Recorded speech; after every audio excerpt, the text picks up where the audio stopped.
had a conversation with a client last week about a challenging situation they had with one of their teams and their desire and their need to give them some difficult feedback. We looked at techniques and how you introduce that conversation and adopting a coaching approach to it so that you can get that person to raise awareness. And it reminded me of a topic that I covered on a leadership development program about a year ago with a different client.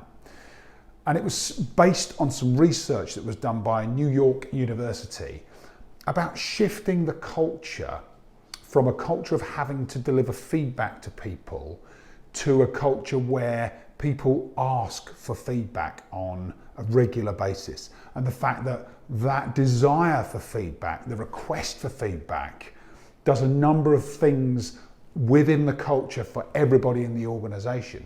One of the things it does is it creates lower resistance to feedback, increases someone's openness to receive feedback, but also to take on board the changes they might need to make beyond receiving the feedback.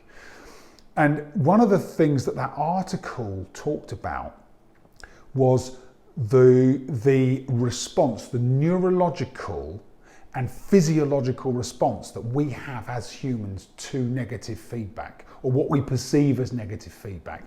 And when you're giving feedback to somebody and it's not something you do on a regular basis, it's not something that is in the culture of the organization, then people can feel really highly stressed at the thought of getting feedback. And it creates not only a defensiveness and a resistance, but a high stress response. Now, switching cultures in organizations doesn't happen overnight, but there are a number of things you can do to change that culture. And one of the things you can do is role model. As a leader, role model the openness and the desire to continue to receive and be open to feedback.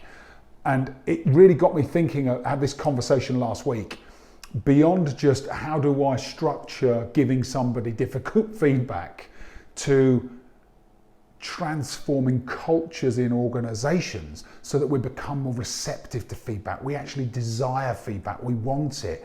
The door is open. The barriers and the guards in our teams are dropped, and we look to actively solicit and engage ourselves in feedback. If you can start to think about this and embrace it as a leader and talk to your teams about it, this opportunity to create a feedback culture, one where we look for it, really will transform the results in your organization. It makes the teams and the leaders more comfortable in the environment, makes you less stressed when you're faced with that situation. And it becomes part of the natural discussions that happen in the organization. I have worked in teams where this has been part of the culture, and it's impressive. You have to lose your ego. You have to be able to take the feedback in the way in which it is meant, and that is for your development and your growth. And that starts with simple, straightforward, frequent conversations about growth, development, and the intention.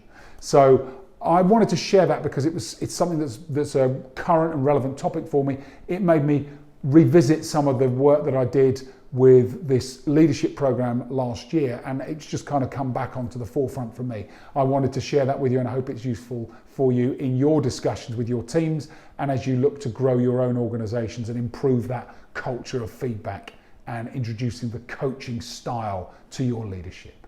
I look forward to seeing you on the next video from Focus of Growth. Thanks for watching.